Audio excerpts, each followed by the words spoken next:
Seorang anak baru gede, ABG, dilaporkan tewas dalam aksi tawuran di Kecamatan Pulo Gadung, Jakarta Timur.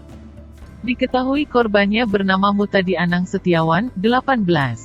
Warga Kelurahan Jatinegara Kaum itu menghembuskan napas terakhirnya setelah menderita luka parah di tubuhnya.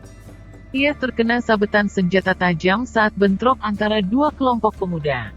Kapolsek Pulo Gadung, Kompol Bedi Suwendi membenarkan kejadian ini. Ia mengatakan, tawuran terjadi di Jalan H. Hanafi pada tanggal 11 Juni tahun 2021, malam.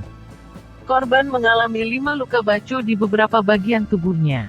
Meski sudah dilarikan ke rumah sakit tapi nyawanya tak dapat tertolong, kata Bedi saat dikonfirmasi di Jakarta Timur. Sabtu, tanggal 12 Juni tahun 2021.